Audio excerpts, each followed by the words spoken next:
नमस्कार विद्यार्थी मित्रांनो, सनराइज अकॅडमीच्या यूट्यूब चॅनलवरती मी अन्सार सय्यद तुमचा हार्दिक स्वागत करतो। आज आपण पाहणार आहोत काही इम्पॉर्टंट वर्ड्स। नमस्कार विद्यार्थी मित्रांनो, पुन्हा एकदा सनराइज अकॅडमीच्या यूट्यूब चॅनलवरती मी तुमचा हार्दिक स्वागत करतो।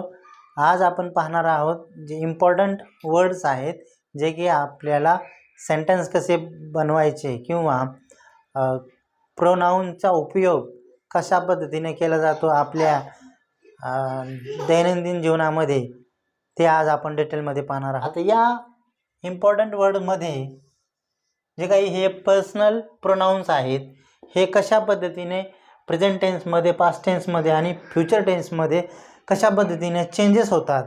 ते सिंग्युलरमध्ये वी आम मी, we are friends, we were happy, we shall be friend.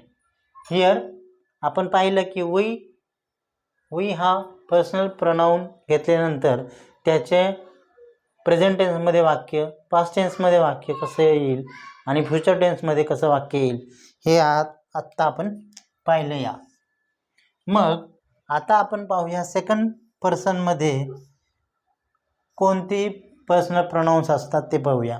You म्हणजे तू किंवा तुम्ही।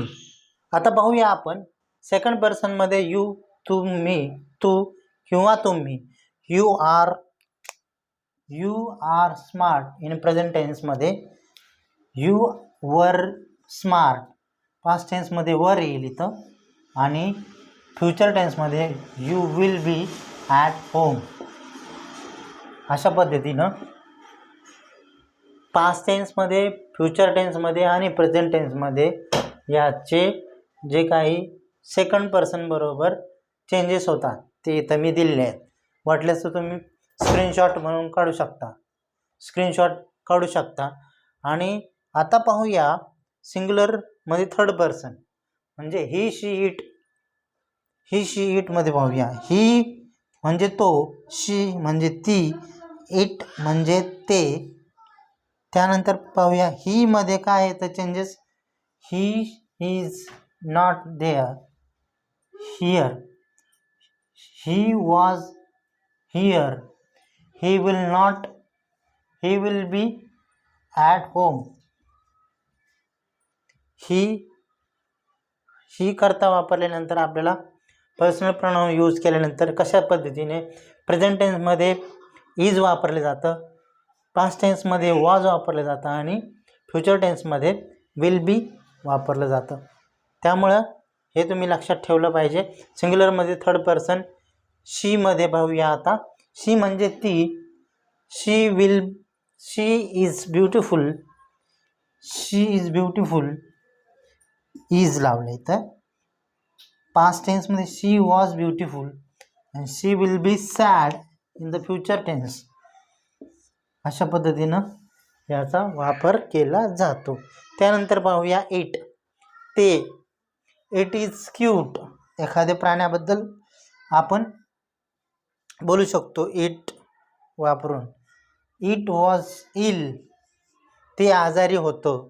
इट विल नॉट ईट, ते खाणार नाही किंवा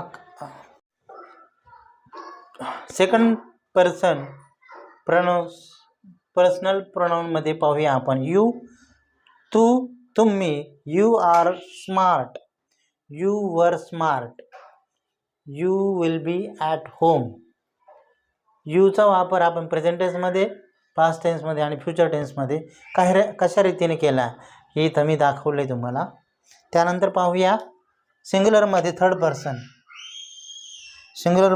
person he she it, he she it.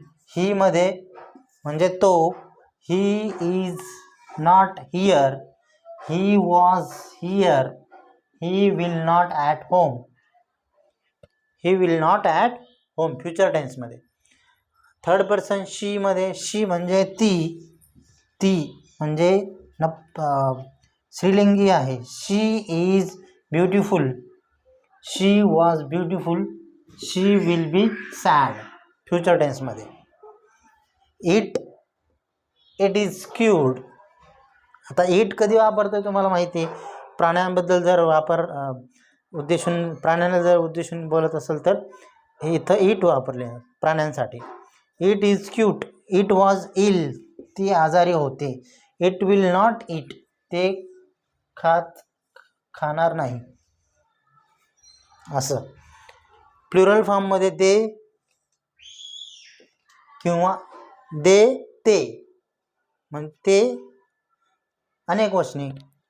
They are sad, ते दुःखी होते. दे वर happy, they will be here. अशा रीतीने आपण काही बेसिक आणि इम्पॉर्टन्स वर्ड्स कशा पद्धतीने प्रेझेंट टेन्समध्ये, पास्ट टेन्समध्ये आणि फ्युचर टेन्समध्ये कशा पद्धतीने वापरले जाते हे आज आपण पाहिलेले आहे. I hope you are understood. मी आशा बाळगतो की हे तुम्हाला कळलं असेल तर मला कमेंटमध्ये सांगा आणि नसेल कळलं तरी सांगा. जय हिंद, जय महाराष्ट्र.